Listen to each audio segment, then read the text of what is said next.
उदयपुर शहर पुलिस ने कुख्यात अपराधी दिलीप नाथ को महिलाओं के वेश में भागते हुए गिरफ्तार किया है। आरोपी के साथ पुलिस टीम ने एक अन्य बदमाश विष्णु पालीवाल को भी गिरफ्तार किया है। दिलीप नाथ वर्तमान में 3 मामलों में वांछित चल रहा है। पुलिस को सूचना है कि आरोपी फर्जी पासपोर्ट के माध्यम से विदेश भागने के फिराक में था। एसपी योगेश गोयल ने बताया कि राजू तेली की हत्या के बाद कुख्यात अपराधी दिलीप नाथ जेल में था और वह जेल से ही अपना गैंग चला रहा था। इस दौरान उसने जेल से ही लोगों को धमकाकर वसूली की थी। अक्टूबर 2024 में ये जमानत पर बाहर आया और बाहर आने के बाद फिर से आपराधिक गतिविधियों में शामिल हो गया और लोगों से वसूली करने लगा। इस दौरान इसने पुष्कर डांगी को धमकाया और उसे जान से मारने की धमकी देकर उसकी लोएरा में स्थित जमीन को बेचने पर 35 लाख रुपए देने के लिए धमकाया। इसके साथ ही आरोपी ने पुष्कर डांगी को जबरन तहसील में ले जाकर 35 लाख रुपए का एक एग्रीमेंट भी बनवा लिया। इस मामले में सुखेर में प्रकरण दर्ज हुआ और पूर्व में गिरवा डिप्टी ने एक आरोपी को गिरफ्तार किया था। इसके बाद इसके खिलाफ 2 और प्रकरण दर्ज हुए, जिसमें एक प्रकरण हिरणमंगरी थाने में दर्ज किया गया, जिसमें दिलीप नाथ ने आयुष लोढ़ा को धमकाकर 25 लाख रुपए ले लिए और अंबामाता पुलिस द्वारा पिस्टल के साथ पकड़े गए यशवंत साल्वी को भी पिस्टल इसी ने दी थी। इन दोनों मामलों में भी दिलीप नाथ फरार चल रहा था, जिस पर 10,000 रुपए का इनाम रखा गया था। पुलिस दिलीप नाथ को तलाश रही थी। लगातार प्रयास के दौरान पता चला कि दिलीप नाथ अपने साथी के साथ केवड़े की नाल की ओर जा रहा था। इस पर पुलिस टीम ने इसका पीछा किया और कै की नाल में एक स्कॉर्पियो में से दिलीप नाथ को पकड़ा। दिलीप नाथ ने पुलिस से बचने के लिए महिलाओं के कपड़े पहने हुआ था और पुलिस से भागने के प्रयास में ये गिर गया और इसे चोटें भी आई थी। पुलिस ने दिलीप नाथ के साथ एक अन्य बदमाश विष्णु पालीवाल को भी गिरफ्तार किया है। एसपी गोयल ने बताया कि आरोपी दिलीप नाथ से पूछताछ की जा रही है कि वह जेल से बाहर आने के बाद किन किन मामलों में लिप्त रहा है। हाल में ही राजू तेली के परिजनों को भी उसके घर पर जाकर धमकाया था, जिसमें दिलीप नाथ ने किन किन बदमाशों भेजा था उस बारे में पूछताछ कर रही है।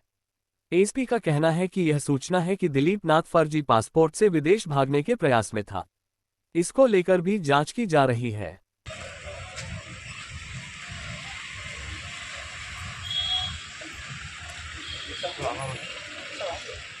दिलीप नाथ जो थाना नाई का हिस्ट्री शीटर और एक हार्डकोर क्रिमिनल है, पिछले कई सालों से ये राजू तेली के मर्डर केस में जेल के अंदर सज़ा काट रहा था। जब यह इस केस में जेसी में था, इस दौरान भी इसके द्वारा सितंबर के अंदर एक व्यक्ति को जेल में रहकर ही पैसा मांगने की धमकी दी गई थी, जिस पर थाना अंबामाता पर केस रजिस्टर कर कार्रवाई की गई थी। अक्टूबर माह में इस अपराधी की जेल से जमानत होने के पश्चात यह व्यक्ति जमानत पर बाहर लौटा और बाहर लौटने के पश्चात इसने अपनी आपराधिक गतिविधियों को लगातार जारी रखा। इसी क्रम में हमारे पास यह सूचना मिली कि पुष्कर डांगी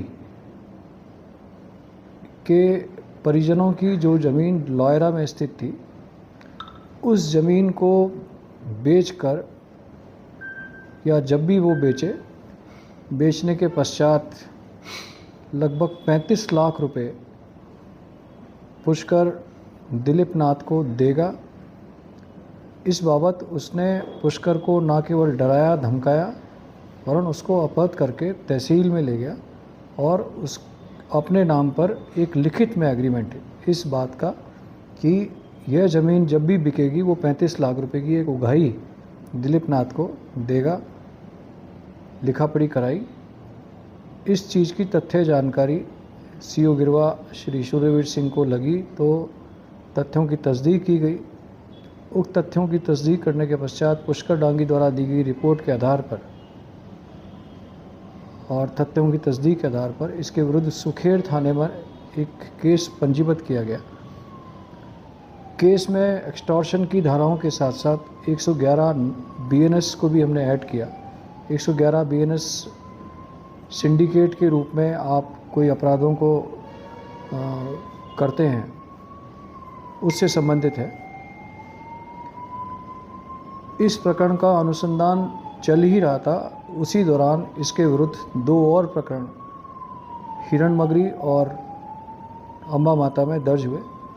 हिरणमगरी में आयुष लोढ़ा ने इसके विरुद्ध एक प्रकरण दर्ज कराया, जिसमें इसके इस दिलीप नाथ के विरुद्ध कि उससे लगभग 25 लाख रुपया उसने डरा धमका करके ऐंठा। इसी तरह से एक अन्य केस जिसमें यशवंत सालवी जो थाने का बदमाश है, उससे जो हथियार हमने बरामद किए थे, उस हथियार को मुख्यतः सप्लाई करने वाला भी ये दिलीप नाथ था। इस तरह से लगभग 3 केसेस के अंदर यह दिलीप नाथ वर्तमान में फरार था, वांटेड था।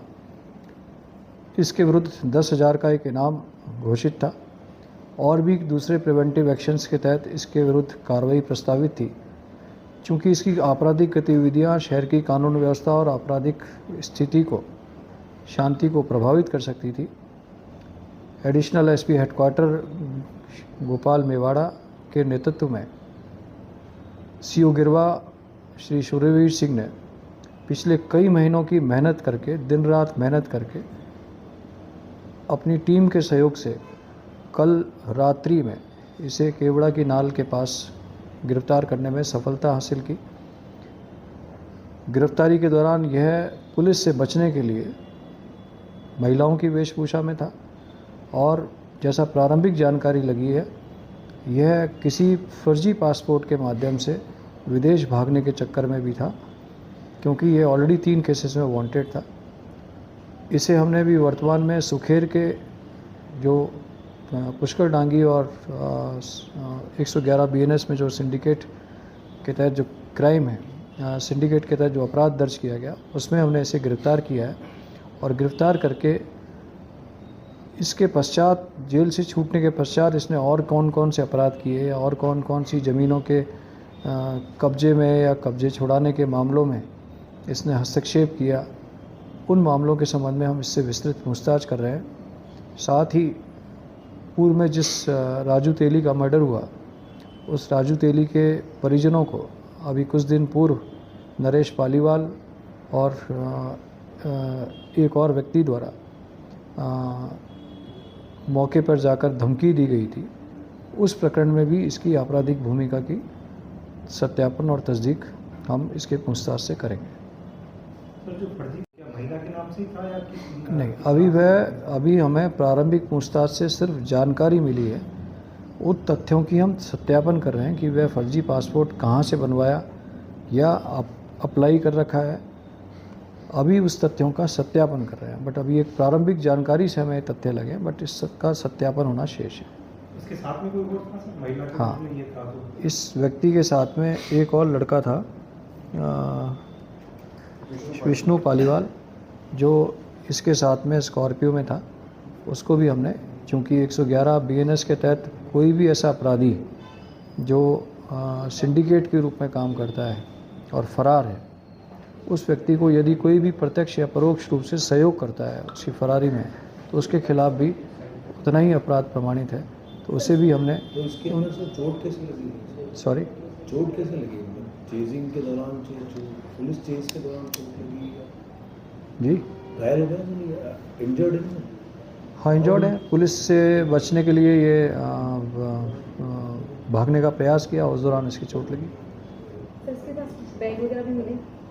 देखिए, अभी इसके पास जो भी सामग्री मिली है, उन सामग्री का जो भी रिकॉर्ड इसके पास मिला है, इसके मोबाइल मिले हैं, उन सब का एनालिसिस अब करना शेष है, क्योंकि देर रात्रि हमने इसको गिरफ़्तार किया। गिरफ़्तार करने के पश्चात इसका इलाज कराया। इलाज के पश्चात अब इससे लगातार पूछताछ कर रहे हैं। तो पूछताछ के पश्चात वस्तु स्थिति और स्पष्ट होगी।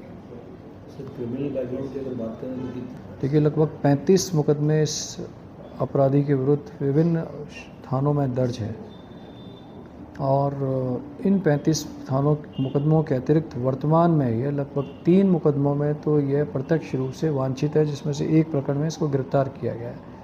शेष 2 प्रकरणों में, जो मैंने बताया आपको, हिरणमगरी में और अम्बा माता में, जो इसके विरुद्ध दर्ज है, उसमें भी इस प्रकरण के पश्चात प्रोडक्शन वारंट लेकर के नियमानुसार कार्रवाई की जाएगी।